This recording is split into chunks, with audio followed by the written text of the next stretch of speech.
لا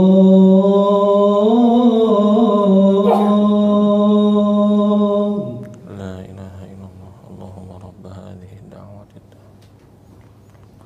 آت محمدا الوسيلة والفضيلة.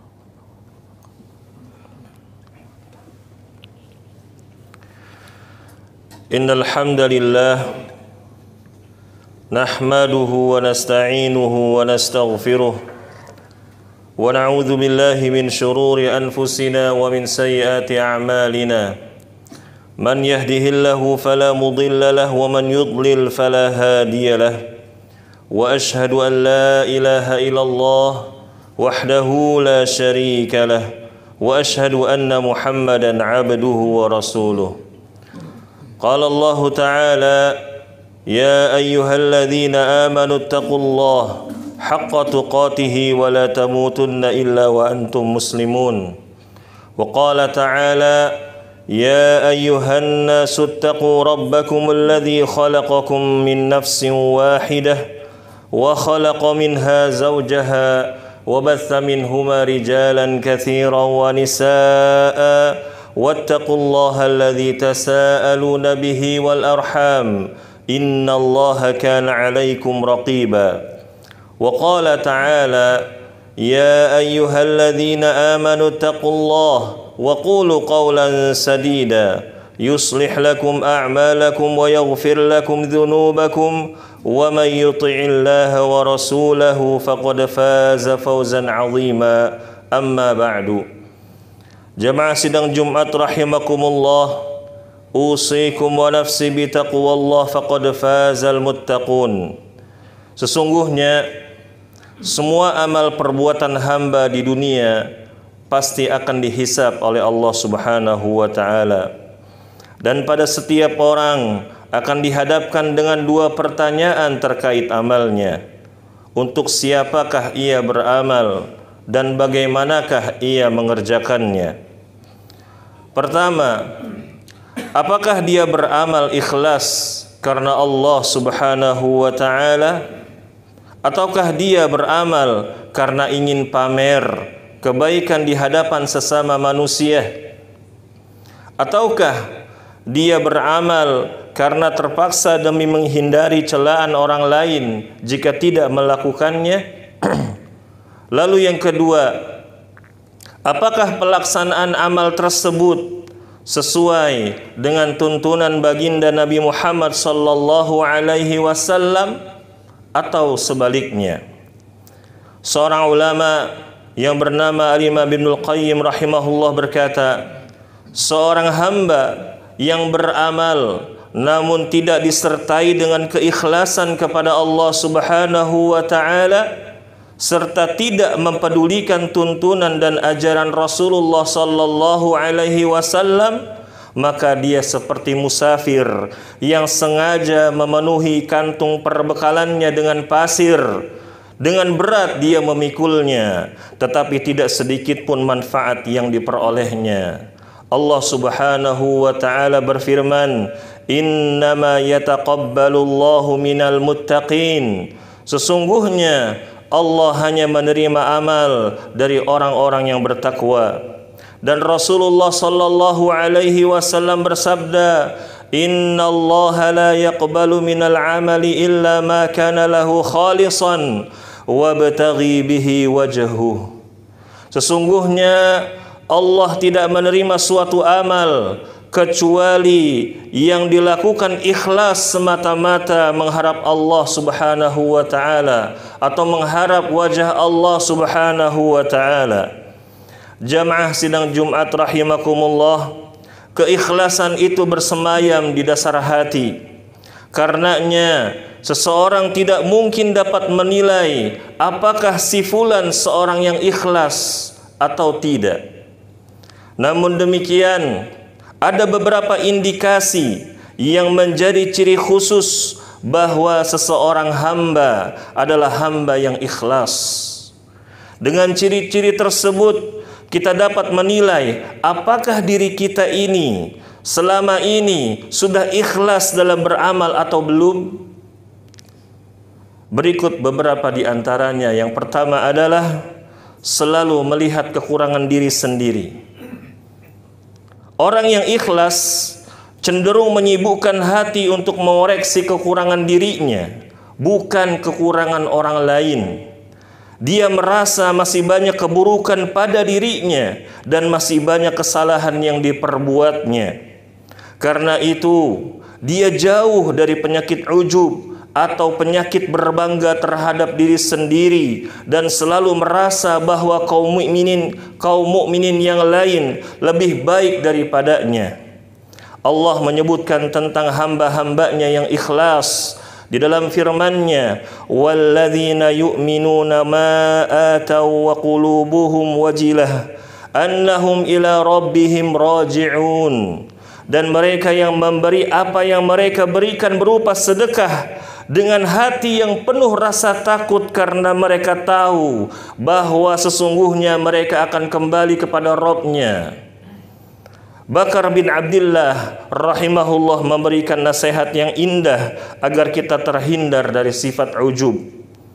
Beliau rahimahullahu ta'ala berkata, jika setan membisikkan kepada salah seorang dari kalian bahwa dia lebih baik daripada orang lain dalam menjalankan agamanya, maka perhatikanlah hal berikut ini.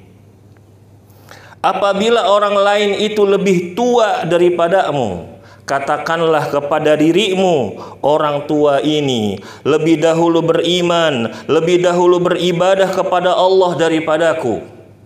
Sedangkan apabila orang itu lebih muda darimu, maka katakanlah kepada dirimu sendiri, aku telah lebih dulu berbuat maksiat daripada pemuda ini.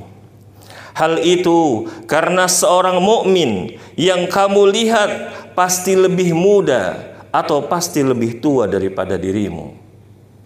Jamaah sidang Jumat rahimakumullah. Yang kedua, tidak terpengaruh dengan pujian orang lain.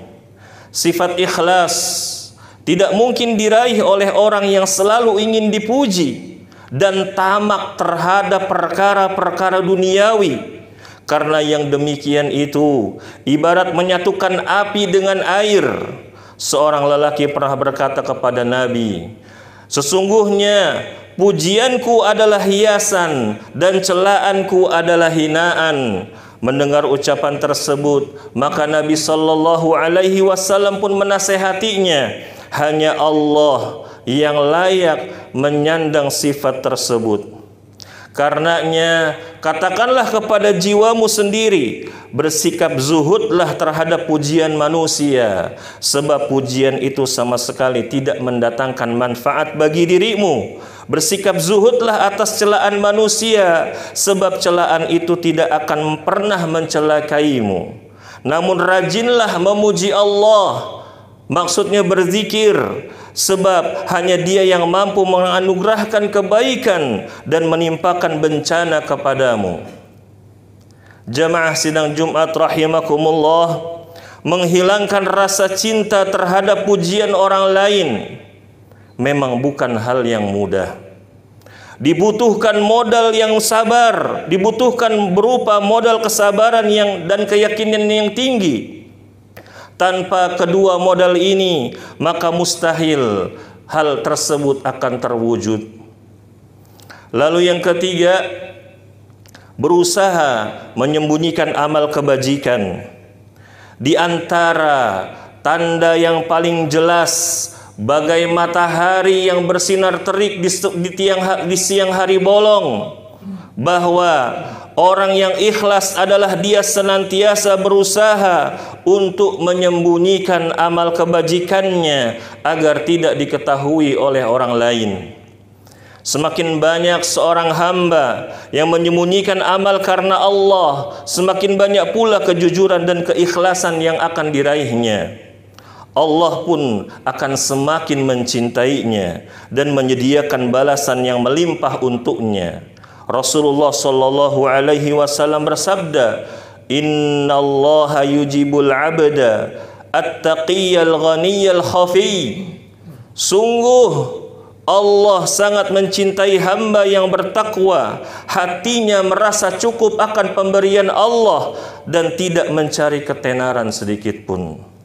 Karena itu, dahulu para salaf sangat bersungguh-sungguh untuk menyembunyikan amal ibadah mereka dari pandangan manusia. Di antara mereka ada yang hafal Quran, tetapi tetangganya tidak tahu bahwa dia hafal Quran. Ada pula yang rutin mengeluarkan sedekah, namun tidak seorang pun yang tahu kecuali dirinya dengan Allah. Oleh karena itu, jika kita benar-benar ingin meraih keikhlasan, maka larilah dari ketenaran dan pandangan manusia. Jadikanlah amal soleh kita hanya diketahui diri sendiri dan Allah saja. Sebab inilah amal yang akan kita tuai atau yang akan kita raih di hari kiamat nanti, dan banyak mendatangkan manfaat bagi diri kita. Barakallahu li wa lakum fil Qur'anil azim wa nafa'ani wa iyyakum bima fihi minal ayati wa dzikril hakim. Aqulu qawli hadza wa astaghfirullaha li wa lakum wa lisairil muslimina min kulli dhanbin fastaghfiruhu innahu huwal ghafurur rahim. Allahumma shalli ala sayyidina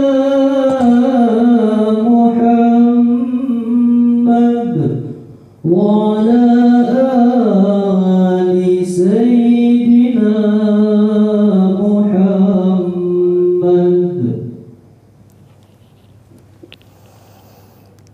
Alhamdulillahilladzi lahu ma fis samawati wa ma fil ard wa lahul hamdu fil akhirah wa huwal hakimul khabir.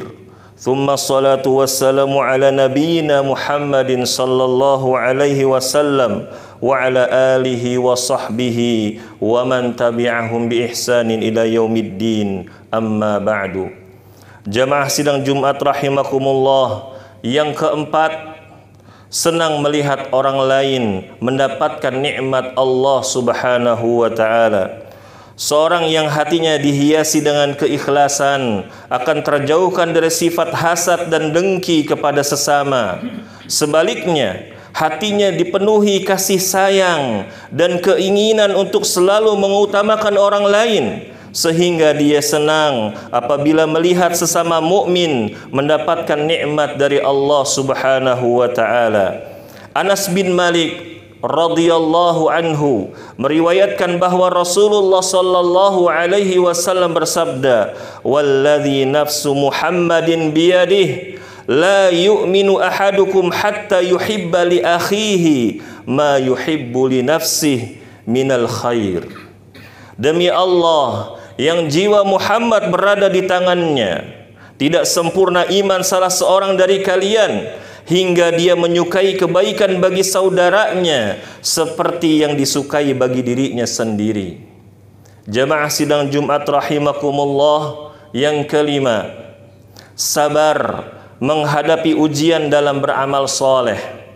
Melakukan amal kebajikan tentu banyak ujian dan rintangannya. Meskipun demikian, orang yang ikhlas akan selalu teguh dan sabar dalam menghadapinya. Sebab sabar merupakan cermin keikhlasan hati. Oleh karena itu, ketika ujian sedang merintangi jalan kita, sementara hanya sedikit kawan yang mau berbagi rasa dengan kita, maka cukuplah ridha Allah yang mengukuhkan langkah kita dalam meniti jalan kebaikan. Tetaplah menempuh jalan yang lurus, meskipun rintangan yang ada memperlambat langkah kita. Semoga Allah menganugerahkan kepada kita semua sifat ikhlas dalam beribadah dan beramal saleh, dan semoga Allah menjadikan kita termasuk golongan orang-orang yang ikhlas. Amin ya rabbal alamin.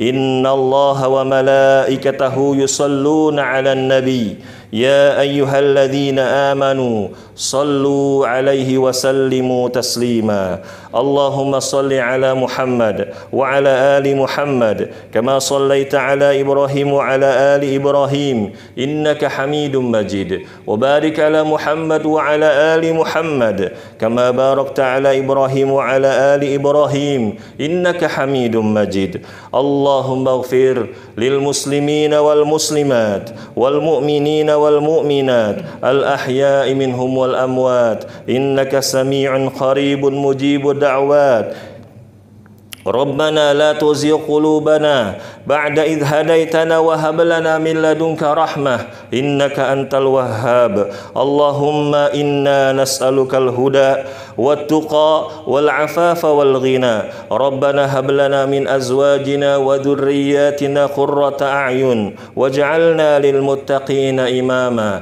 ربنا آتنا في الدنيا حسنة وفي الآخرة حسنة وقنا عذاب النار وصلى الله على نبينا محمد وعلى آله وصحبه أجمعين أقيموا الصلاة